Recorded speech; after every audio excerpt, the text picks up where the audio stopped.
మీ business ఏదైనా మీ ఊర్లో promotion చేయాలంటే అది సుమన్ టీవీతోనే సాధ్యం. ఇప్పుడే సంప్రదించండి. తులసిరావు గారి విశాఖ డైరీలో మీటింగ్ అయింది.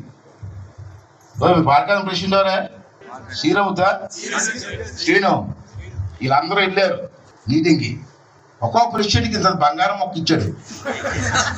ఇచ్చాడా నీకు? ఎంత బంగారం మొక్క? 4 గ్రాములు బంగారం మొక్క ఇచ్చాడు వీరికి. ఒక కాఫీ బిస్కెట్ ఇచ్చాడా? కాఫీ బిస్కెట్ ఇచ్చి వెళ్ళిపోయే ముందు ఇంత మొక్క. ఎన్ని గ్రాములు? 4 గ్రాములు బంగారం మొక్క చేతిని పెట్టి సొసైటీలో మీ పాల సొసైటీ ఉంది కదా, ఈ సొసైటీ ఆ బంగారానికి డబ్బులు పొందుకున్నారు.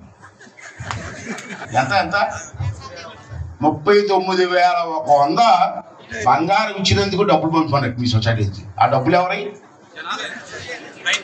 రైతులీ కదా. రైతుల డబ్బుతో నువ్వు బంగారం ఇవ్వడానికి ధన్యం కదండి.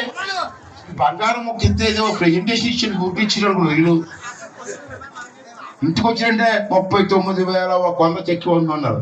తెలిసిందా బావా? తెలీదా? అలాంటి తెలియదు నీకు, అలాంటి తెలియదులే నీకు. 39,100 రూపాయలు మీ రైతుల తాలూకు సొమ్ము పంపిస్తా.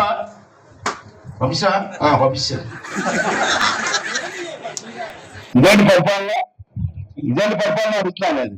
రైతులకి పాలు పోసిన వారికి ఏదైనా జ్వరం కానీ జబ్బు కానీ వస్తే వాడు హాస్పిటల్ కట్టిస్తున్నాడు విశాఖపట్నంలో. తులసిరావు పాపం చనిపోయింది. ఇప్పుడు వాళ్ళ అబ్బాయి రఘుమూడు మనకి కట్టిస్తున్నాడు. ఆ డబ్బులు కూడా మీరు రైతుల దగ్గర తీసుకున్నాడు. మీ సొసైటీ నుంచి హాస్పిటల్ కట్టించాడు. ఎక్కడ? రాజు వాడు దాటి పెడతా తెలుసు కదా మీకు, శ్రీరామనగర్లో. అప్పుడు ఏమన్నాడు? అక్కడ 200 మంచాలు ఎన్నో ఉంటాయి హాస్పిటల్లో. 200 300 ఇప్పుడు అంటే 10% మంచాలు పేషెంట్లకు ఇస్తాను, 250 మంచాలు పాల రైతులకు ఇస్తా అన్నాడు. తక్కువ డబ్బులకి ట్రీట్మెంట్ ఇస్తా అన్నాడు.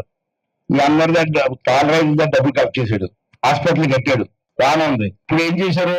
రైతులకి 20% మంచాలు ఇచ్చాడు, మిగతా అన్ని హాస్పిటల్ ఇచ్చాడు. ఇది అమ్మేం కదా. నీ డబ్బుతో హాస్పిటల్ కట్టి నీకు మంచం ఇవ్వకుండా బయట వాళ్ళకి డబ్బులకి మంచం ఇచ్చేస్తారా? ఇంకోటి చేశాడు. తెలియాలి, జనాలు తెలియాలి మీరు అంత అపోహలు ఉన్నారు. ఓ దేవుడు దేవుడు దేవుడు మన పెద్దలు చెప్తే ఒకటి చెప్తా. రైతుల పిల్లలకి ప్రత్యేకంగా ఇంజనీరింగ్ కాలేజీ కదా, రైతుల పిల్లలకి సీట్లు ఇస్తాను, వాళ్ళందరినీ బాగా చదివిస్తాను అని చెప్పి ఎర్రమంచి రైల్వే గేట్ ఉందా? ఎర్రమంచి వెళ్ళి ముందు రైల్వే గేటు ఆ పక్కన భూమి కొన్నారు. తెలుసా నీకు? ఆ భూమి ఎక్కడ ఉందా? అమ్మేశాడు. అది 10 సున్నారుది భూమి సంవత్సరము రైతుని అమ్మేసి ఆ పేరు రాసుకుంటారా? వాళ్ళ అమ్మాయి పేరుని, వాళ్ళ అబ్బాయి పేరుని, ఆడి పేరుని. ఇది అన్యాయం కదా. నేను 10,000 రూపాయలు తీసుకుంటే గొప్పలు రాయకపోయి ఉంటారు మీరు, కానీ లక్షలు డబ్బు ఏం మాట్లాడరు మీరు రైతులు? ఎందుకు మాట్లాడరా? మీ డబ్బు అది, మీరు పాలు పోస్తున్న డబ్బు. ఈస్ట్ గోదావరిలో భూమి కొన్నాడు మీ డబ్బుతో. ఆ భూమి ఎవరిది? సొసైటీదా? ఆ సొంతమా? ఇవన్నీ కూడా ఒకసారి ఆలోచించండి. తప్పు జరుగుతున్నా తప్పు అని చెప్పండి. మౌనంగా ఉంటే ఇంకే సమాధానం. నేను వదలం. రేపు అసెంబ్లీలో వచ్చి, నేను అసెంబ్లీలో ఉంది మొత్తం ఏకపారేస్తారు. అసెంబ్లీలో మొత్తం బొక్కలని బడి ఇస్తాను నేను. ఇది అంటున్నారు. ఎమ్మెల్యే చేత మాట్లాడించి, ఎమ్మెల్యే చేత ఆర్డర్ వేయించి దాన్ని ఎంక్వైరీ ఇస్తాను నేను. మీ రైతులు కూడా మీ డబ్బే అది, మీరు కష్టపడి పోకపోతుంటే ఆ డబ్బు దాన్ని పెత్తనం చేస్తున్నారు. మీరు మాట్లాడడం నేర్చుకోండి. సంక్షేమ ప్రభుత్వం మీద కాదు.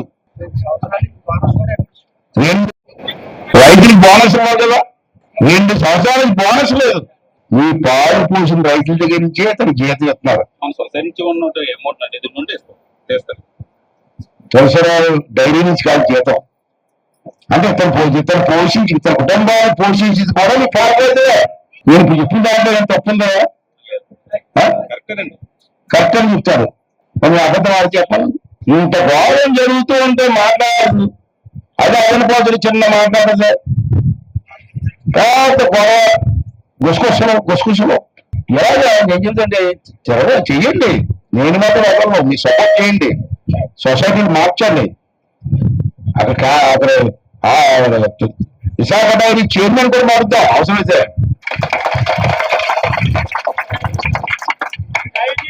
అవసరమైతే చైర్మన్ మారుతాను, లేకపోతే ఖాయంగా అవసరమైతే ధూళిపాటు నరేంద్ర చంద్రని గుంటూరు జిల్లాలో చైర్మన్ బొక్కనే ఇచ్చారు పోయిన ప్రభుత్వం, అలా నీళ్ళు తీసుకొని బొక్కనే ఇస్తాం.